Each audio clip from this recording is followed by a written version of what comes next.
오늘 주신 하나님의 말씀은 요한복음 4장 21절에서 26절까지 말씀입니다. 계시 말씀을 읽을 때 하나님의 음성을 들으시기 바랍니다. 예수께서 이르시되 여자여 내 말을 믿으라. 이 산에서도 말고 예루살렘에서도 말고 너희가 아버지께 예배할 때가 이르리라. 너희는 알지 못하는 것을 예배하고 우리는 아는 것을 예배하노니 이는 구원이 유대인에게서 남이라.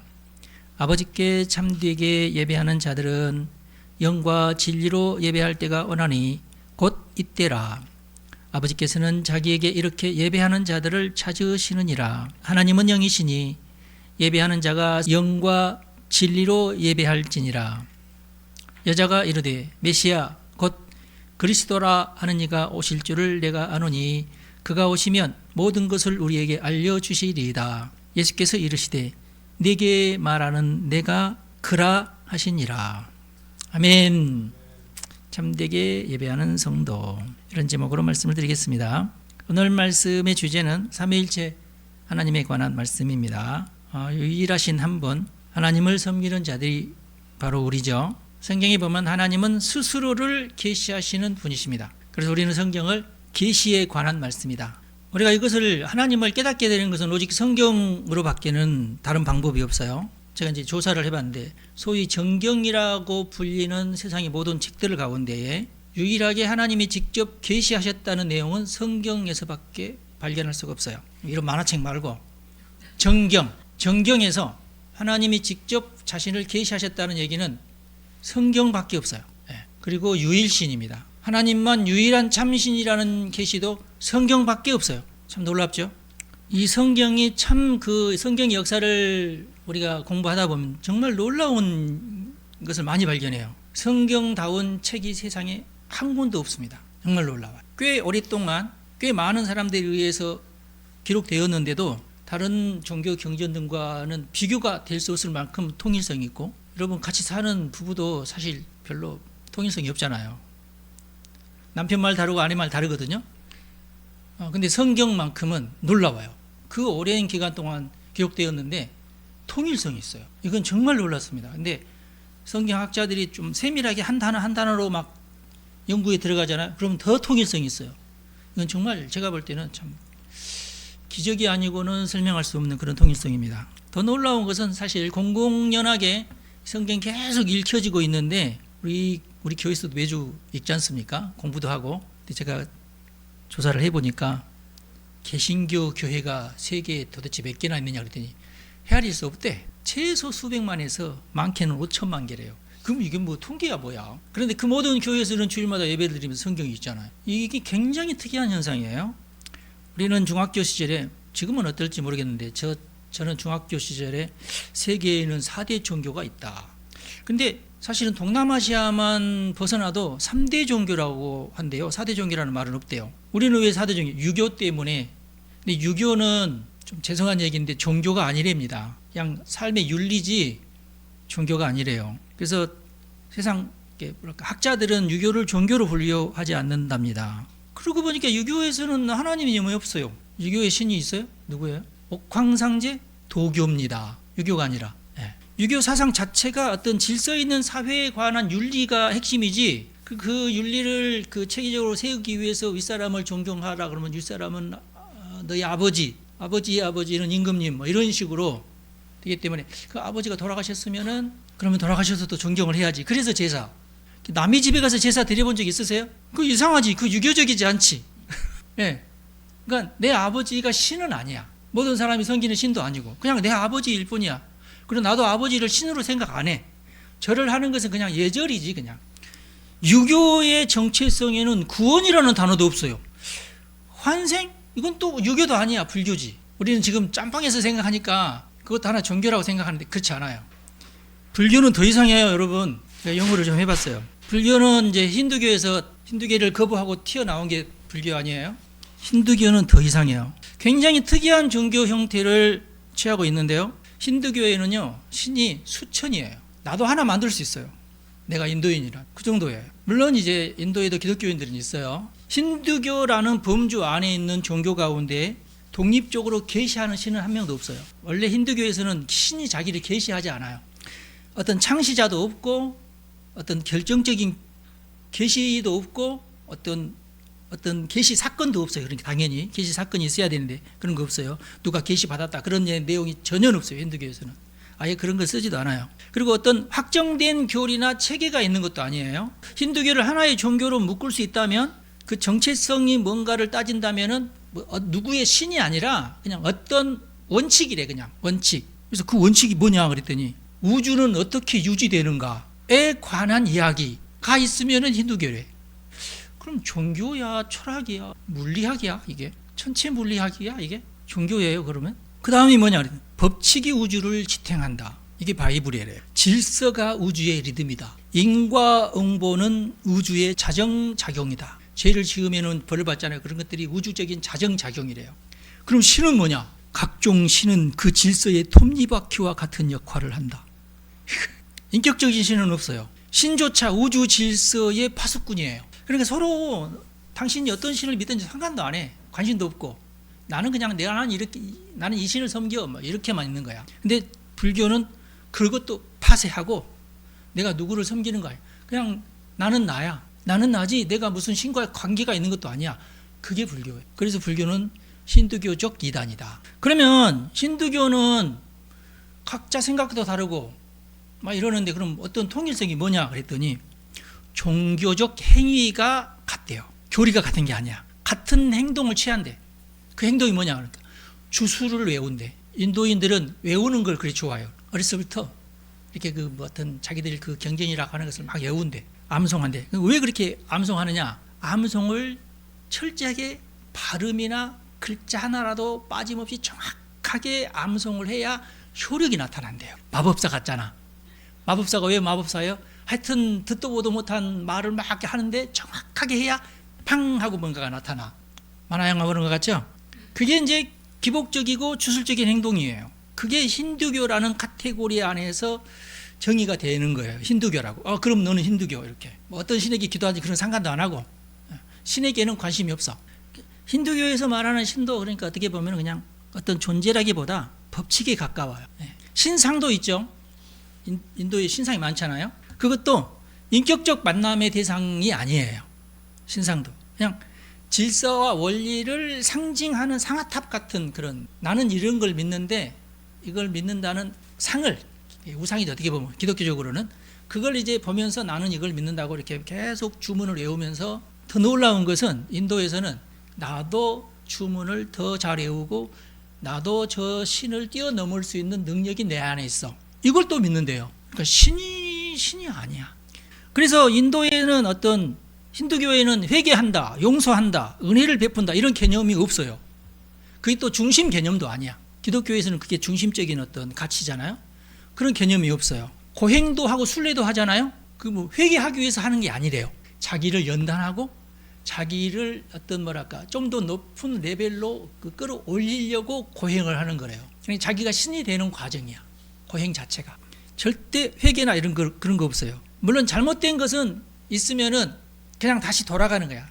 내가 신이 되지 않고 다시금 환생을 해가지고 내가 이전에 있었던 모든 잘못을 현 시대에서 그걸 고통으로 받는 거야. 그렇게 하면서 그 계급 체계가 유지가 되는 거야. 내가 이렇게 된 것은 옛날에 못된 짓을 했기 때문에 이렇게 낮은 계급으로 태어난 거야. 내 운명이야. 내가 잘해야 조금 더 높아지고 이런 식이야. 고행은 어떤 영적인 에너지를 축적하는 수단으로 고행을 사용한답니다. 근데 저희가 용서받기 위해서 고행을 하는 게 아니라 나의 어떤 영적인 능력의 레벨을 높이기 위해서 고행을 한대요. 어마어마한 고행을 하잖아요. 그러면서 자기 스스로 자신의 오류를 바로 잡는 거야. 고행을 통해서. 요거나 이런 것들이 다 그런 거야. 정확한 자세 뭐 이런 거.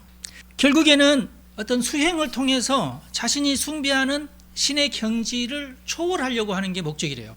그게 종교적인 어떤 행동이에요. 자, 그러고 보니까 그래? 그럼 이거 드래곤볼인데? 그래서 내가 얘한테 야 이거 드래곤볼이다 그랬더니 맞다고. 선호공 이야기가 그대로 힌두교적인 것이래요. 다 봤구나. 자, 이해가 되시죠 그러면? 그래서 불교는 일종의 그 힌두교적 토양에서 돌연변이처럼 등장한 게 불교입니다. 그래서 부처는 힌두교의 모든 경전을 다 무시하고 제사체계, 힌두교의 제사체계 다 무시하고 독자적인 길을 걸어요. 깨달아야 된다. 혼자 가서 깨닫기를 위해서 정말 깨달았다고 하죠. 내가 볼 때는 깨달은 것 같지 않는데 하여튼 어떻게 보면은 드래곤볼 슈퍼의 인도적 버전이 부처라고 볼 수 있어요. 불교는 굉장히 특이한데 굉장히 독특합니다. 자기 존재의 소멸이 목적이에요. 내가 우주에서 완전히 사라지는 것, 그래서 절대로 다시금 내가 윤회되지 않는 상태가 돼버리는 것이 불교의 목적이에요. 그래서 부처는 그 목적을 이루었습니다. 불교에서는 그래서 그 모범생이에요. 그런데 이렇게 그 불교 교리에 의하면 이렇게 그 어떤 자기 고행 수행을 이루어가면서 절대의 외부의 신을 의지하지 않아요. 다른 신을 의지하지 않아요. 그러니까 불교에서는 어떤 신을 의지하는 종교가 아니에요. 자기 스스로의 깨달음과 고행으로 자기의 목적을 이루어야 돼요. 그 목적이 뭐냐? 내가 사라지는 거예요. 환생하지 않고 이 우주에서 사라지는 것이 목적이에요. 그게 해탈이고 그것이 구원이에요. 굳이 구원도 아니지만 구원이라고 치면 그게 구원이에요. 그래서 스스로 절대 부처도 그 사람이 어떻게 깨우쳐야 하고 계시하거나 가르쳐주지 않아요. 부처는 절대로 우리에게 복을 주거나 문제를 해결해 주거나 돌파할 수 있는 어떤 지혜를 주거나 그러지 않아요. 불교 경전에도 다 나와 있는 말을 제가 하는 거예요. 지금. 그건 네 업보지. 네가 그렇게 곤란한 것도 네 업보지. 네가 그냥 짊어지고 살아야지. 그렇게만 얘기하지 절대 무슨 해결책을 주거나 그러지 않아요. 도와주거나 그러지도 않죠. 그럼 이렇게 해봐. 그런 말 절대 안 해요. 불교적으로는 그래요. 심지어 부처는 자기 자신을 다른 사람을 구원하기 위해서 왔다고 그런 말도 안 해요. 나는 내 자신 구원하는 것만도 벅차. 그리고 나는 내 자신은 이렇게 나는 구원됐어. 그러니까 이렇게 하라 뭐 가르치려고도 안 해요. 알아서 해야 돼요. 그냥 선구자예요. 그러면 이제 불교 이론상 이제 부처는 더 이상 우주에 없는 존재입니다. 맞죠? 해탈했으니까. 그런데 더 놀라운 것은 이제 불자들이 이제 복을 받으려고 절을 하잖아요. 누구 앞에서? 부처님 상 앞에서. 그런데 아무런 응답을 해주지 않는 것이 불교스러운 거예요. 뭘 요구하면서 막 절을 많이 하는데 절대 부처는 응답을 해주지 않아야 진짜 부처예요. 이게 이제 불교의 아이러니입니다. 불교의 목적이 해탈이고 해탈은 자신이 없어지는 것이고 그게 매우 어려운 것이기 때문에 굉장히 오랜 환생을 통해서 고행을 해도 아무도 안 도와주고 스스로 깨달아야지만이 또 가능한 것이 해탈이고 그래요. 근데 그것을 분명히 이루었다고 믿는 석가를 우상으로 만들어 놓고 공양까지 드려요. 신을 섬기는 것도 아니고 섬기지 않는 것도 아니에요. 왜냐하면 없잖아 지금 우주 안에도 석가는. 누구를 섬기는 거야 도대체? 이게 내가 볼 때는 이게 불교의 아이러니예요. 상을 만들지 말든지 지금 없는 존재니까. 없는 존재라는 상을 만들어 놓고 거기에 빌어요. 뭘 비냐? 복을 빌어요. 복을 안 주겠다고 하는데 복은 또 빌어요. 심지어 천배까지 해요. 천배는 복을 빈다기보다 그냥 자기 수양 이런 식인데 어떤 사람은 문제 해결을 위해서 천배를 하겠다고 하잖아요. 그게 불교입니다. 여러분 복 많이 받으셨네. 하나님을 믿으시니 얼마나 다행이에요. 물론 우리 이제 스님들은 일반 불자들이 이렇게 이제 일상적인 어떤 와서 불공드리고 이런 것을 부정하지 않아요. 왜? 아직 업이 남아서 윤회를 계속 해야 되는 존재이기 때문에 어쩔 수 없이 그냥 저렇게 살도록 내버려둬야 돼. 중생이다. 아직 불자가 되지도 않는 중생이기 때문에 그런다. 그렇게 이해를 해요. 오늘날 국제사회에서 가장 큰 긴장을 유발하는 종교는 이슬람교입니다. 근데 이제 이슬람교는 많은 사람들이 같은 뿌리에서 이렇게 기독교도 나오고 이슬람교도 나왔다 이게 엉뚱하게 가르치는데 전혀 그렇지 않아요. 기독교 신학에서 볼 때 그냥 이슬람교가 그냥 이단이에요. 그리고 예수 그리스도의 신성도 부정하고 구원 사역도 부정하잖아요. 그러니까 당연히 이단이죠. 이것도 기독교의 기원은 예수 그리스도를 중심으로 AD와 BC가 나뉘잖아요. 이슬람교는 AD 6세기경이에요. 600년, 700년경에 생긴 종교예요. 근데 어떻게 하나님의 계시, 성경적인 여러 계시를 자기가 이어받았다고 얘기할 수 있어요? 불가능하죠. 근데 그렇게 주장을 해요. 이미 아라비아 반도에도 그때쯤 기독교 전통이 널리 퍼져 있었어요. 무함마드가 어찌저찌 과정을 통해서 기독교인을 만나면서 가르침을 받긴 해요. 여러 가지 가르침을 받는데 무함마드가 너무 가난하게 살다 보니까 글을 못 배웠어요. 글을 못 배웠는데 정말 열심히 살고 성실한 청년이었대요. 그래서 자기가 일하고 있는 그 상인의 주인이 40살 먹은 여자분이셨어.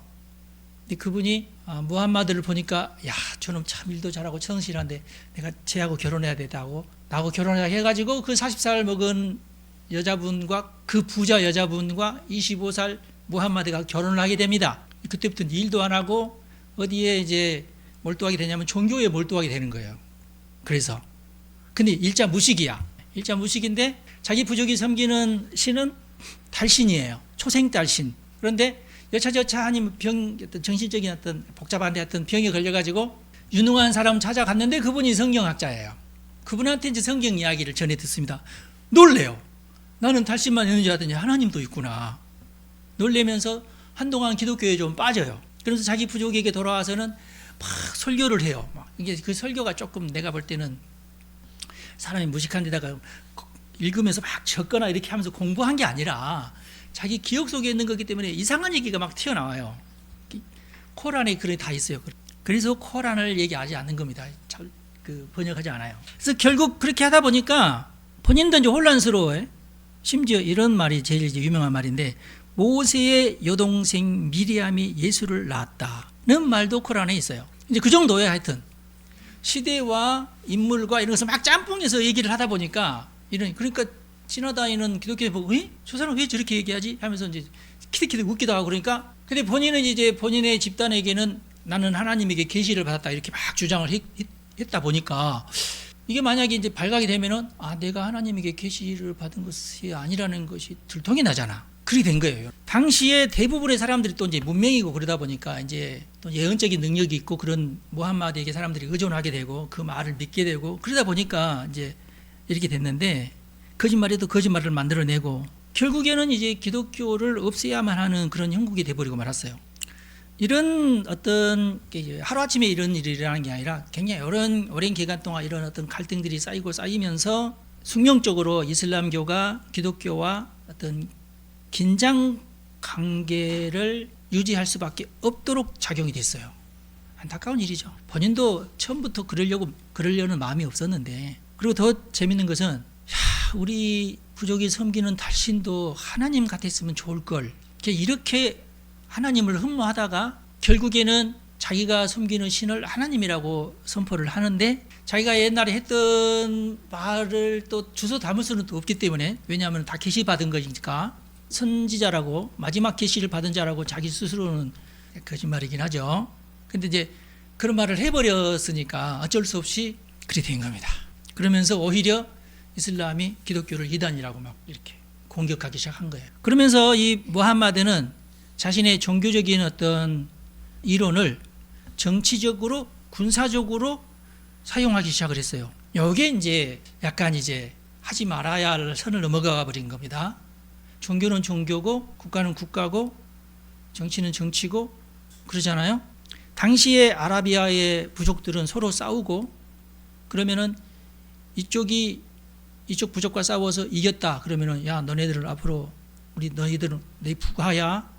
우리가 섬기는 신은 A인데 너희들은 B인데 B는 A의 부하야 이렇게 되는 거예요. 그래서 무함마드가 전 아라비아를 다 통치한 다음에 그러면 우리 부족의 신은 달신이니까 하고 달신의 표적을 모든 이슬람 그 성전 위에 달신 표시를 하는 겁니다. 우리 부족이 제일 1등이야 이 뜻이에요. 그 달신이 알라라는 뜻은 아니고 그럼 알라는 뭐냐? 당시 아라비아에 통용되는 하나님이라는 말이에요. 보편적으로 어떤 신이라는 그런 의미가 있어요. 이런 형성 과정 때문에 이슬람이 종교와 정치를 분리하지 않게 되었고 이런 신정적 구조가 오늘날에는 잘 먹혀 들어가지 않게 돼 있어요. 왜냐하면 정보가 너무나 이렇게 다 공개가 돼버리고 이런 상황이기 때문에 이슬람 세계와 현대 국제 질서 사이에는 교집합이 있을 수가 없어요. 지금 이란 사태가 바로 그것이죠. 신정체제를 이란 전체 국민들은 거부하고 있고 소수 이슬람이 이란에서 사실 소수예요.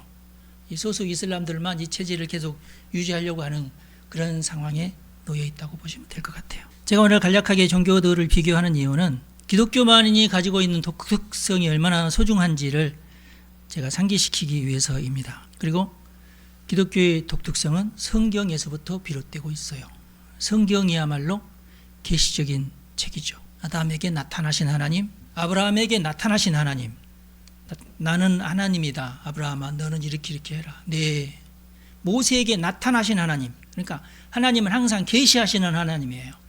시대를 거쳐서 계속 예언자들에게 본인을 계시하시는 하나님이고 맨 마지막에 예수님 스스로가 이 땅에 오셔서 하나님이 이 땅에 오시는 것으로 계시가 되시죠. 기독교는 무조건 계시의 종교입니다. 하나님이 직접 우리에게 나타나셔서 말씀을 하세요. 세상 어느 문서에도 세상 어느 경전에도 하나님이 직접 나타나셔서 나에게 계시하셨다고 하는 코란에도 그런 말은 없어요. 무함마드는 무조건 가브리엘에게서 나는 계시를 받았다고만 얘기하지 하나님에게 내게 나타났다는 말은 없어요. 그래도 그 한 가지는 그래도 거짓말하지 않고, 그리고 이제 그게 가브리엘이겠어요, 여러분? 그건 내가 볼 때 거짓말이고, 나타나면 달신이 나타나야지. 그런 점이 좀 거짓말을 그래도 하긴 했네. 그러니까 대부분의 종교는 이제 현실을 대하는 방식에서 일정한 이제 공통점이 있는데요. 어떤 종교는 현실을 부정하기도 하고, 불교죠. 어떤 종교는 현실을 초월의 대상으로 삼고, 힌두교죠. 또 어떤 종교는 주어진 질서를 유지하는 기능에 집중하고, 그럼 유교죠. 더 나아가 종교가 통치와 권력 유지를 위한 수단으로 기능하는 경우도 있죠. 이게 이슬람이죠. 이슬람의 경우에는 또는 힌두교의 경우에도 종교를 가지고 현실을 변화시키기보다는 현실을 해석하거나 견디게 만드는 장치로 작동을 해요. 여러분들이 인도 영화를 보면은 특이한 것이 뭐냐면, 이제 한두 편 보다가 제가 말았는데, 인도 영화의 한 절반 정도는 노래로 채워져 있어요. 화려한 가수들 나와가지고 수많은 사람들이 나와서 계속 노래를 한 똑같은 노래를 계속 반복해요. 그래서 내가 물어봤어요. 아니 인도에서는 왜 이렇게 노래가 영화에 이렇게 많이 등장하냐. 인도 영화는 뭔가 갈등 상황이 벌어진다 싶으면 무조건 노래로 풀어요. 주인공들이 서로 막 다투고 그러면 무조건 노래를 해요. 그러면서 풀어져요. 그리고 또 다른 장면으로 또 넘어가고. 노래가 뭐예요? 어떻게 보면 주술의 한 가지 형태예요. 똑같은 가사, 똑같은 가사를 계속 반복하는 거. 굉장히 그러니까 인도 힌두교적이죠. 계속 주술을 외우면서 그냥 현실을 잊어버리면서 현실의 고통을 뛰어넘어가는 것. 그러나 기독교는 현실을 하나님과 인간과의 관계에서 해석을 하려고 그래요. 모든 신학적 사유가 신과 인간의 관계에서부터 출발을 해요. 그리고 그 관계가 이제 가족 관계로, 공동체로, 국가로, 그리고 세계로 확장되는 거예요. 그 원칙을 확장해 나가는. 불교는 철저히 모든 관계를 끊고 나 혼자만 유아 독존으로만 몰고 가고, 기독교는 하나님과의 관계에서부터 시작해서 가족으로, 나라로, 그리고 세계로 그 관계를 확장시켜 나가요. 그 관계는 뭐냐? 책임 있는 관계를 말하죠. 나는 하나님 앞에 책임 있는 존재가 되잖아요. 그러면 곧 나는 이제 가족 앞에 책임 있는 존재가 되는 거고, 또 나라 앞에 책임 있는 존재, 또 세계의 평화에 책임 있는 존재가 되는 거예요. 그렇게 기독교는 확장이 됩니다. 그래서 선교가 이제 전 세계를 향한 선교가 되는 거고, 그 나라를 위해서 가서 돕고 우리의 선교사를 파송하기도 하고 하는 모든 것들이 그런 의미가 있는 거예요. 성경은 이 관계 구조 속에 분명한 긴장도 설정을 하는데요. 그 긴장이 뭐냐면 하나님과 인간 사이에 마귀가 존재한다. 이게 긴장이에요. 근데 이 마귀는 인간을 하나님으로부터 분리시키는, 그래서 관계를 왜곡하는 존재로 묘사되어 있죠. 기독교의 핵심이 뭐예요? 나하고 하나님과의 관계가 잘 설정되는 것이 기독교잖아요. 마귀는 뭐예요? 그 관계를 흐물어뜨리고 멀리 떨어지게끔 하는 게 마귀 목적이고, 그렇게 작동을 해요. 근데 흥미로운 점은 성경은 마귀의 실체에 대해서 놀라울 정도로 제한된 정보만 제공하고 있어요. 이게 나는 굉장히 놀라워요. 마귀의 기원이나 마귀의 능력의 한계나 그 마귀들의 그 유계 질서나 구조, 이런 것에 대해서는 거의 설명하지 않아요. 약간씩 그럴듯한 뉘앙스만 살짝 있을 뿐이에요. 그냥 이거 뭘 말하겠어요? 마귀에 대해서 연구하지 말라는 얘기죠. 아셨죠? 여러분, 귀신 쫓는 거 거기에 빠지지 마세요. 의미 없어요. 그냥 이런 놈이 있긴 한데 신경 쓰지는 마. 너는 그냥 나하고 더 가까워지기만 하면 돼. 아셨죠? 이런 절제는 우연히 그렇게 기록됐다고 생각하지 않고, 저는 이건 어떤 하나님의 의도다. 하나님이 의도적으로 마귀에 대한 정보를 차단시키고 있구나. 저는 그걸 느꼈어요. 그래서 제가 A한테 물어봤어요. 나는 이렇게 생각하는데 이렇게 생각하는 사람도 있느냐? 많대. 신학자들은요, 내가 볼 때 내가 아무리 많은 창의적인 생각을 해도 이미 몇백 년씩 다 해놨어. 그래서 제가 이제 설교 시간에 그런 얘기를 하는 거예요. 내가 이렇게 생각하는데 과연 누군가 이런 생각을 했는가 점검해보고, 오케이, 그러면은 나도 이렇게 하는 겁니다. 여러분. 여러분, AI가요, 여러분의 우리의 설교에 많은 도움이 되고 있어요. 여러분, 불필요한 호기심, 마귀에 대한 호기심, 불필요한 공포, 이거 빠지지 마시기 바랍니다. 중요하지 않아요? 하나님과의 올바른 관계에 집중하시기 바랍니다. 그게 아주 건강한 기독교인의 태도예요. 오늘 본문 말씀이 얼마나 놀라운 말씀인지 저는 참 이게 생각할수록 너무 참 귀해요. 21절에 보니까 예수께서 이르시되 여자여 내 말을 믿으라. 이 산에서도 말고 예루살렘에서도 말고 너희가 아버지께 예배할 때가 이르리라 그랬어요. 이 말씀의 중요한 점이 뭐냐면은 장소가 아니라 때가 중요하다 그 얘기죠. 예루살렘? 아니야. 사마리아? 아니야. 이 산에서도 할 때 이 산이 이제 그 사마리아 산을 말하는 거거든요. 예루살렘 산 말고 그게 중요하지 않고 때가 중요하다. 물론 이제 장소가 필요 없다는 뜻은 아니에요. 그보다는 때가 중요하다는 뜻인데 이 때가 언제냐? 이 때는 바로 지금입니다. 기독교적으로 볼 때는 오늘 바로 지금이 여러분의 때입니다. 하나님을 예배할 때예요. 예수님께서 강조하신 때는 예수님이 오신 때, 지금이라는 뜻이에요. 내가 너와 지금 이야기하고는 바로 지금 이 때를 말하는 겁니다. 그러면 이때는 언제까지냐? 예수님께서 다시 오실 때까지예요. 우리는 그것을 이제 신학적으로는 구속사적 시간이라 그래요. 예수님이 오신 때로부터 예수님께서 다시 오신 때까지가 구속사적 시간이에요. 이 때에 드리는 예배가 중요하다 그 말이에요. 예배에는 때가 중요한데 현재 우리는 그 기간을 살고 있습니다. 참된 예배가 가능한 때에 우리가 살고 있는 거예요. 여러분들이 구약 성경 시절에 살고 있지 않는 것이 복입니다. 오늘도 비둘기 한 마리 잡고 그거 아니에요. 지금 놀라워요. 그리고 예배하는 어떤 형태도 달라요. 22절에 보니까 너희는 알지 못하는 것을 예배하고 우리는 아는 것을 예배하노니 이는 구원이 유대인에게서 남이라 그랬어요.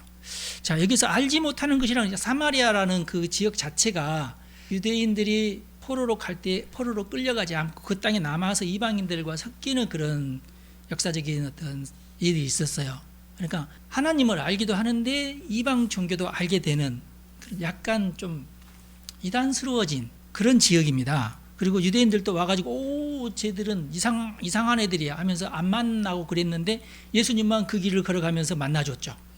그러니까 예수님께서 사마리아 사람 너희들은 아직 알지 못하는 것이라고 얘기하는 것은 그 상황을 얘기하는 거예요. 다시 얘기해서 너희들은 계시에 대해서 정확하게 알지 못하고 있지 않느냐. 그런데 진짜 예배는 계시를 잘 알고 이해하는 것에서부터 시작된다는 거.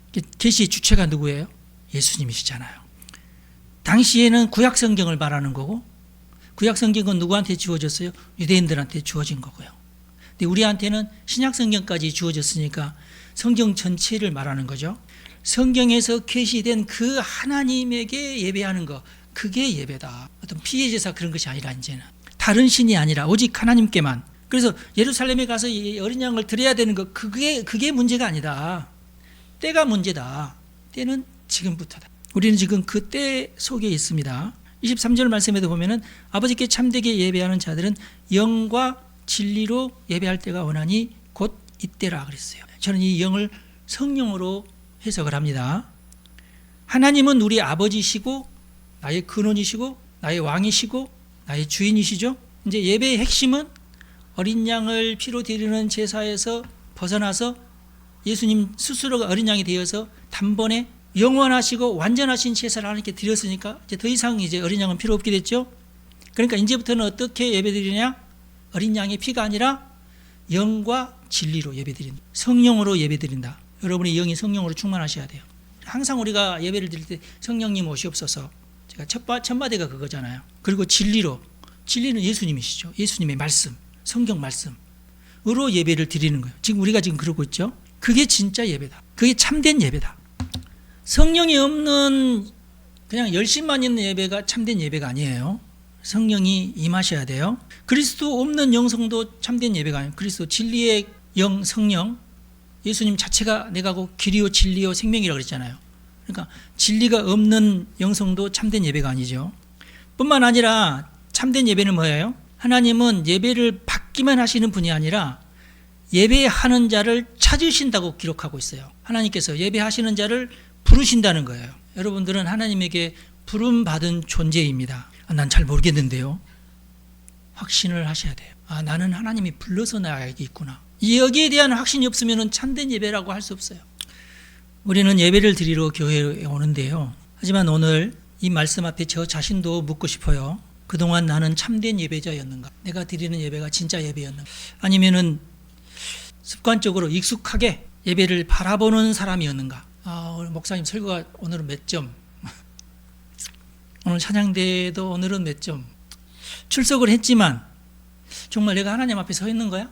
내 예배가 정말 참된 예배야? 그걸 잘 모르겠으면 여러분 이제 어떻게 해야 되겠어요? 하나님은 참된 예배를 드리는 자를 찾으신다고 기록하고 있네요. 지금 우리가 예배하는 당사자로서 하나님 앞에 서 있는지, 앉아 계시지만 나만 서 있네. 가톨릭에서는 예배는 신부가 드리고 청중은 그 예배 드리는 신부를 바라보잖아요. 그게 가톨릭이잖아요. 그러나 개신교는 그게 아니죠. 성경 말씀 그대로 우리 스스로가 예배자가 돼서 하나님 앞에 나아가는 거죠. 그게 참된 예배다. 참되게 예배하는 성도님들 되시기를 간절히 바랍니다. 기도하겠습니다. 오늘 또 우리를 예배로 부르신 하나님, 특히 영과 진리로 예배하는 자를 찾으시는 하나님 감사합니다. 오늘 우리를 이 자리에 불러주시고 하나님을 경배하며 찬양하며 우리의 모습을 아뢰고 또 계시를 받게 하시니 참 감사합니다. 아버지 하나님, 우리를 구원해 주시고 보호해 주시고 바른 길로 인도해 주옵소서. 특히 이 시간 참된 예배가 무엇인지 더 깨닫게 하시니 감사합니다. 우리가 더욱 주께 가까이 나아가며 예배를 소중히 여기며 예배를 통해 하나님의 계시를 깨닫기 원합니다. 우리를 선하게 인도하옵소서. 이 시간 성령으로 예배하며 은총을 구하는 성도들에게 큰 복을 내려주시고 마음의 소원까지 들어주옵소서. 우리 주 예수님의 이름으로 기도합니다.